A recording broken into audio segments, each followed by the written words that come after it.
মেমারিতে শুক্রবার সন্ধ্যায় তৃণমূল দুষ্কৃতীদের দ্বারা আক্রান্ত বিজেপি কর্মী। মেমারিতে তৃণমূল দুষ্কৃতী দ্বারা বিজেপি কর্মীদের উপর অতর্কিত হামলায় আহত প্রায় 10 জন বিজেপি কর্মী সূত্রের খবরে জানা গিয়েছে। দোষীদের গ্রেপ্তারের দাবিতে বিজেপির পক্ষ থেকে থানায় লিখিত অভিযোগ দায়ের করা হয়েছে বলে জানা যায় বিজেপি নেতৃত্বের তরফে। এই ঘটনার পরিপ্রেক্ষিতে 2 অভিযুক্ত তৃণমূল কর্মীকে গ্রেপ্তার করেছে মেমারি থানার পুলিশ। দলীয় রাজ্য কমিটির মেম্বার ও আহত ব্যক্তি কি বলছেন এই প্রসঙ্গে আসুন শুনে নেওয়া যাক। Mrityunjoy Jessore report, MBS news. আমাদেরকে ধাক্কাধাক্কি করে বিজেপির কার্যকর্তা আমাদেরকে মারধর করা দীর্ঘদিন ওরা আগে থেকেই করতো। এইভাবে পাড়ার প্রত্যেকটা মানুষকে হ্যারাসমেন্ট করতো, পার্টি অফিসে নিয়ে গিয়ে মারধর করাতো। আজকে কি হয়েছে? আজকে ওই আমরা মিটিং করছি, জয় বাংলা বলে স্লোগান কিছুক্ষণ আগে দিয়ে তার 10 মিনিটে আক্রমণ আমাদের ওপর 15 জন মিলে করেছে। রাজেশ, রাকেশ, যোগ, সাহানি আরও অন্য অন্য লোক বাইরে ছিল। তৃণমূল হঠাৎ করে আক্রমণ, ওরা তার 10 মিনিট আগেই স্লোগান দিয়ে গেছে জয় বাংলা। কজন ছিলেন আপনারা? আমরা ছিলাম গোটা 15, 16, 20 জন।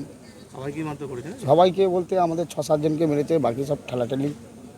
কোথায় মিটিং করছেন আপনারা? আমরা চাকতিপাড়া, কদমপুকুর। ওরা কজন ছিল? ওরা মোটামুটি 8-10 জন তো ছিলই, 4 জন মিলে মারছিল। থানায় অভিযোগ করেছেন? কি চাইছেন? আমরা ওনার বিচার তো চাই।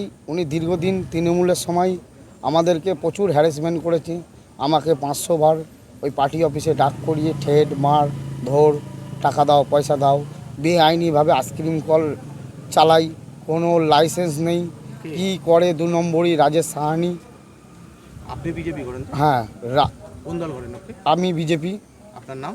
চন্দন সাহানি। কি আপনার কি মাথায় চোট লেগেছে নাকি? মাথায়, হাতে, ঘাড়ে। কি দিয়ে মেরেছে? আমরা 10 নম্বর ওয়ার্ডে চাকতিপাড়া বলে একটা জায়গা আছে, অঙ্কিতের সামনে। ওইখানে আমরা একটা বৈঠক করেছি, আমাদের দলীয় বৈঠক।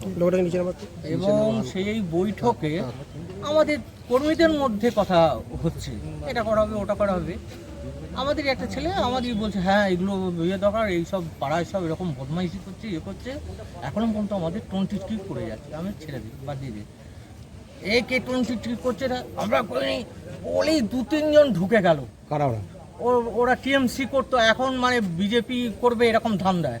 আমরা কাউকে ঢুকতে দেবো না।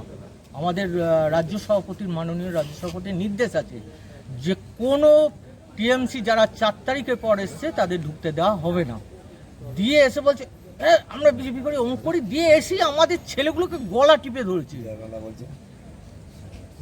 জাত অবস্থা। এবং এমন মারপিট ইট ধরেছে, আমাদের মাস্টারমশাই ছিল, ওরা ওদেরকে সব মানে হসপিটালে পাঠালাম, আহত হয়েছে। এবং মানে আমাকে ধাক্কা দিয়ে দিল পুরো, আমি তো ছাড়াতে পারছি না ভেতরে ঢুকে। আমাদের মাস্টারমশাই ছাড়াতে আছে, ইট ছিল হাতে, সেই ইটটাকে মানে কেড়ে নিল, নইলে রক্তারক্তি হয়ে যেত। তারপর আরো 2-3 আপনাদেরকে মারধর করেছে? হ্যাঁ, আমাকেও তো ধাক্কা দিয়ে ফেলে দিয়েছে। এবার আমি ওর মধ্যে তো আমি ওদের সঙ্গে মারপিটটা করতে পারবো না। ওরা সব তৃণমূল করে নাকি? হ্যাঁ। কতজনকে মেরেছে?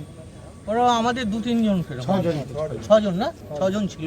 ভেতরে এমন মারপিটটা হচ্ছে মানে কাউকে মানে খুঁজে পাচ্ছি না, এমন অবস্থা। কি দিয়ে মারলো? ওই তো কিল, ঘুষি, তারপর ইট তুলেছে। ইটটা আমরা যাই হোক আটকে দিলাম। আমরা 2-3 জন মানে কার্যকর্তা ছিলাম, আটকে